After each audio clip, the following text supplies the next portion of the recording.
Yo, what up guys, I'm Sammy and welcome back to the Soul Brothers channel, and this is the Li-Ning All City 8.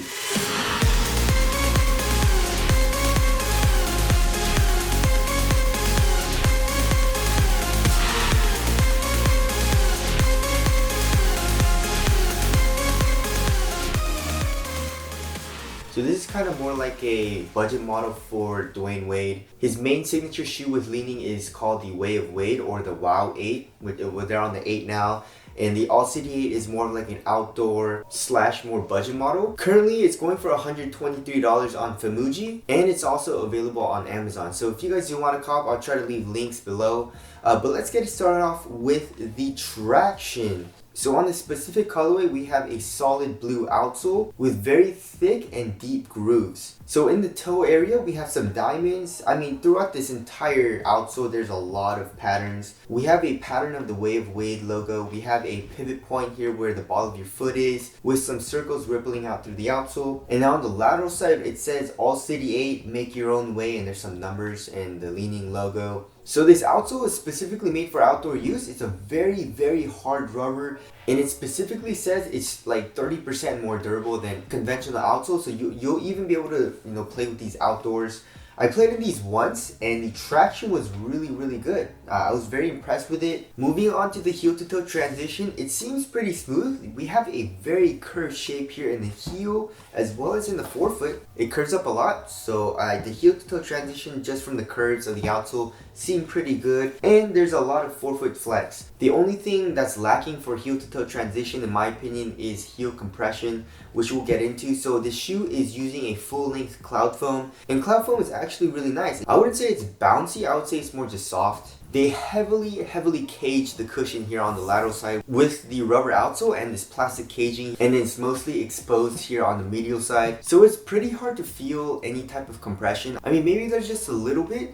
Impact protection seems pretty nice, but I'm guessing this is just going to be more of a responsive type of cushion, which I'm not mad at. And it's a pretty low to the ground feeling cushion. So we have a textile mesh basically throughout the entire upper, and then we have a bit of fuse here in the toe area for extra added durability for toe drags.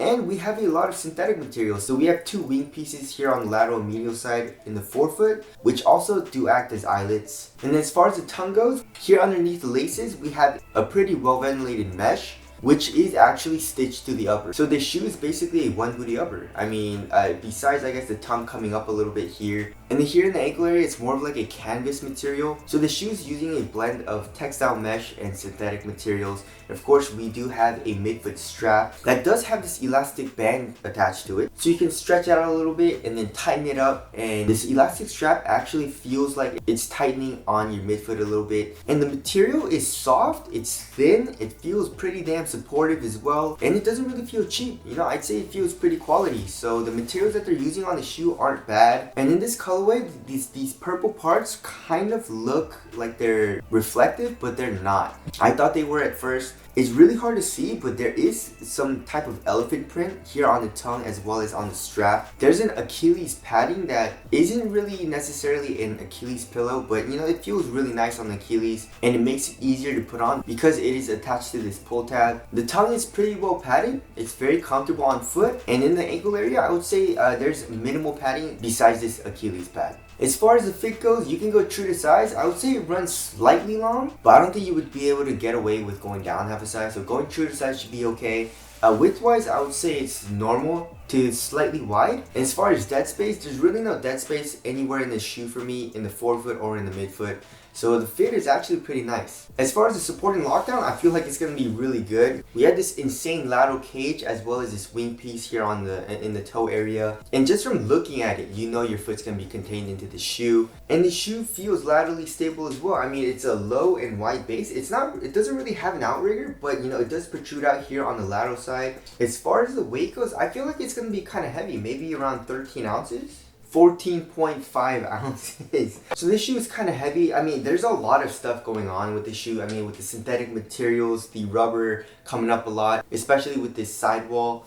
So it's definitely not a light feeling shoe, but it feels pretty damn responsive right now. And as far as the aesthetics go, I love the way the shoe looks, especially this colorway. It's such an interesting colorway. I mean, I've never seen anything like it. They're using a combination of, I guess, like really light pastel colors and with this solid blue outsole. It's just a striking colorway, and people definitely notice it when you're walking around in it. So tell us your thoughts on the aesthetics down in the comment section below. So yeah, I mean, as of right now, I'm really liking the shoe overall. And Li-Ning's been killing it. Not only with the design, but performance has been really good in their basketball shoes. So that's my first impressions of the Li-Ning All City 8. Again, if you guys want to cop, I'll leave a link in the description box. Thank you guys for watching, and I'll see you guys in the next one.